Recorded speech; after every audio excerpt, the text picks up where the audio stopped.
weekend, a matchup at welterweight that was booked and rebooked, supposed to be on last weekend's UFC Fight Night, Santos versus Hill. We have Jason Witt. Listen, there's two vanilla gorillas in the UFC. Should they fight for the title of the nickname? Maybe will remain to be seen, because I'd like to see the heavyweight Chase Sherman fight Jason Witt. I mean, Chase Sherman struggles with wrestlers. Jason Witt struggles with his chin. Now, in this matchup coming up this weekend, it's Witt versus the Maverick Joshua Quinlan. And for Josh Quinlan, these guys both made weight last week, and that should be said. I mean, they took to the scales on Friday. Quinlan weighed 169, Witt weighed 170. That's great, that's good, that's awesome. Now, bear in mind that Joshua Quinlan won on Dana White's Contender Series. He won impressively. He took on a short notice opponent, and we're going to talk a lot about this matchup. We're going to throw it on back to the prediction that we had last week. But I want to preface the video by saying that the reason why Josh Quinlan had a long layoff was due to a 9-month suspension from the Nevada Athletic Commission due to drostanolone. And then the fight was made, the fight was rehashed and gone over late Friday. And this is a quotable that I had found from an MMA fighting article. UFC was notified by USADA of a recent urine sample from Josh Quinlan indicated the presence of a small amount of M3 metabolite dihydrochloromethyltestosterone, DHMCT. Wow, one take Tony.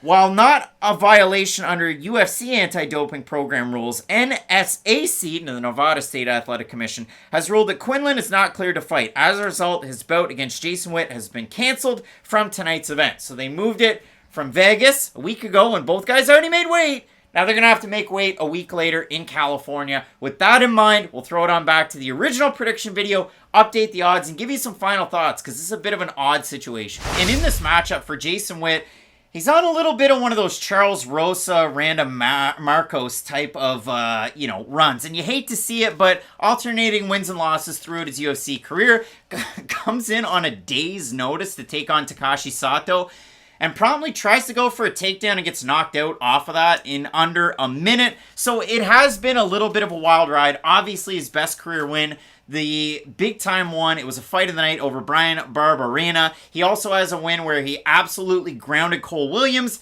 The other losses on his record, 1-2, it's a tricky one. I mean, he's taken on Matt Semmelsberg. He gets knocked down in, 20 seconds? Yeah, it was less tough. than 20 seconds. Loses to Phil Rowe, where he has good success in the first round, and ultimately Rowe finds his Goldilocks zone and his comfort in the second.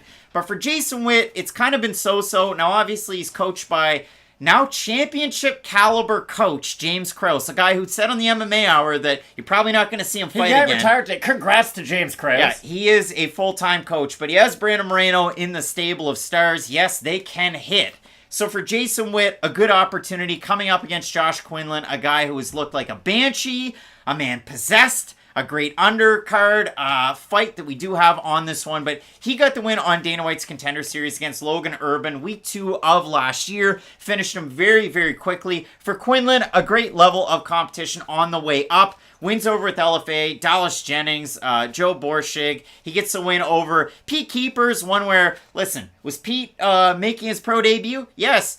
Did Pete get put on baby deer legs in the second round of that fight and just completely grounded out? Yes, he did. But for Josh Quinlan, an absolutely fun fighter to watch. A lot of finishes throughout his overall record. Really high, not Thai stance, really high boxing stance. And he throws great combinations. All the power in the world in every single one of his shots that you love to see. Now, Matt, I got to say this because the win on Contender Series, it was great. It was then overturned. Dana White was very, very excited about that one. But yeah, that one overturned due to drostanolone by the Nevada State Athletic Commission. He's had a long time off from that until this fight, but a good opportunity against a guy who has 5 UFC fights under his belt. It definitely is, but I gotta be honest, Jason Witt's like a +2-1 underdog just about. It's like, that's a dangerous UFC debut for anybody. If I was making my UFC debut, I would want to fight a guy like Jason Witt, who has a good wrestling background. Now, I know we all know what the obvious weaknesses are with Jason Witt's game. He has decent power on his hands, let's acknowledge that first of all. Is he the most durable guy in the world? Not necessarily. But still, when you look at his positives, I do think that's a difficult fight for anybody to make in their debut because he offers very obvious challenges, and it means that you as the prospect not only have to show a skill set to be able to deal with those challenges, you're going to have to be able to think the game too, because if you just go in there and try to fight Jason Witt in his fight, throw some boxing combinations with him, try to defend a few of his takedowns, that's when he's going to seem a lot better than he probably is, and that's the weird thing about Jason Witt. He reminds me of like a Yuta Watanabe for the Raptors. If he just comes out, hits like 5 threes, and then he won't play a game for like 4 straight weeks because he really isn't that good. Jason Witt, in some of his fights, when he is able to put his whole skill set together, looks like a pretty competent fighter. He can mix his wrestling in with his boxing to a high level. But the problem is, and like you said in the Tekashi fight, it really showed his ugly head, he's not good at defending himself when he does go for these initial takedown attempts. I know people are probably rolling their eyes right now because I always bring up this one fighter because he's so good at it. Marvin Vettori is who everyone should watch if they are a pressure-oriented wrestler who does try to strike with volume. And I understand Witt's a little bit more power-oriented, but you get the idea. Witt's big weakness is that when he does go for those takedowns like you showed, he looks like a mummy in Scooby-Doo. He's walking out there with 2 arms as far out as he can, and a striker like Josh Quinlan can sure as heck put him down with one big shot. The real question is, how long does it take for Quinlan to be able to set up that one big punch? Because let's say Josh Quinlan is on the receiving end of some takedowns, he's having to get up, he's using some of that energy, then maybe we could see Jason Witt start to get stronger as this fight goes on. It's just in every Witt fight, like normally you worry about a fighter's durability in the second and the third round. You know, they've eaten some big shots, how are they going to look later on in the fight? I'm as concerned about Jason Witt as I am from the first punch thrown in this fight to the last punch thrown, and that's why it's so hard to make any Jason Witt pick confidently. Yeah, I mean, Jason Witt, if you want, like, some actual tangible numbers on this one, Jason Witt is 10th all-time in UFC history. All time. Like, think of all the fighters that have been in the UFC. Jason Witt's number 10 out of all of them in top percentage at 49.8%. He's at welterweight, the 3rd all-time at control time percentage with 56.28%. He goes for a ton of takedowns. He holds you down. He grounds you out. And if you want fights like that, the start of the Phil Rowe fight, the Cole Williams fight, where he just absolutely mollywopped him. Like, he is very good at getting his arms around you, locking the hands, getting the double leg, getting the single leg, freestyle wrestling base. When you look at Josh Quinlan, the things that I like about him, again, high boxing stance, good at throwing combinations, good at mixing in his power, good to know when to go to the body. And the things that I kind of picked up on, he's from Kauai in Hawaii, and you look at it for Josh Quinlan, he was a soccer star at Waianae, so you like to see that as he was a kid growing up playing soccer. But you see that out of Quinlan where he does throw these power shots on the feet, but he's smart at when he mixes them in. He does eat a little bit of damage in his fights. He will go give one to take one, but he himself has a pretty darn good chin.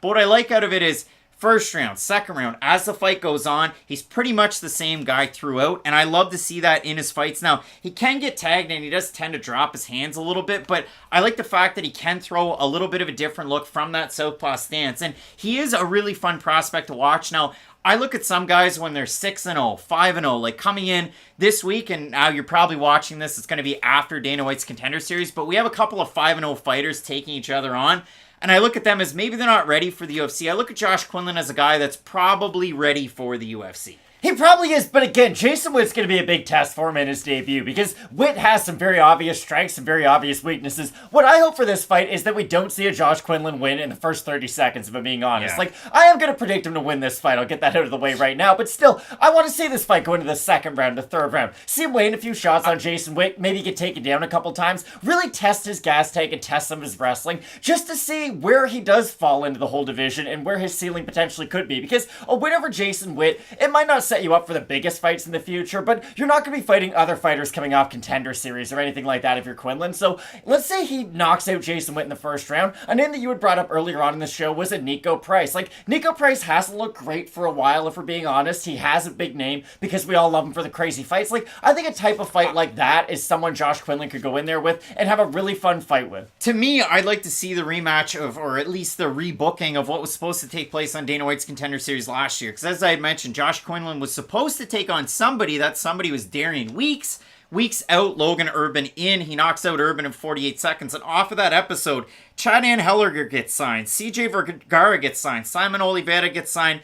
Chidi Njokuani. And in the main event, Josh Quinlan gets signed. All right, so Witt made weight. Quinlan made weight. The odds in this fight, I mean, Quinlan is a pretty big favorite. Minus 250. Witt, a plus 210 underdog. We know the particulars. Witt is a wrestler to the nth degree. But the thing that I really like out of Jason Witt, once he gets you down in the mat, He's not just content with holding on to position. Makes it count for sure. Really good ground and pound. He's got good submission as well. Not necessarily just wrestler submissions, but yeah, head and arm chokes. That's pretty much his specialty. He's like Sarah McMahon, but he actually has ground and pound.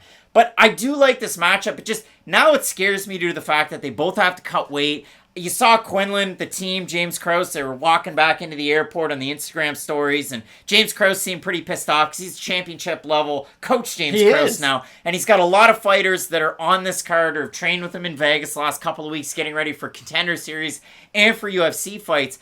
I think this is a fun matchup. My pick doesn't necessarily switch. It's just an odd situation because now Quinlan's in that John Jones boat where we've had to go from Vegas to California. Just because you brought up about James Krause, I gotta say this. You will not find a person happier for James Krause than your boy right here. And you wanna know why? There's nothing sadder than watching MMA and finding people in their late 30s, kind of past 35, 36, almost into their 40s. Sam Alvey.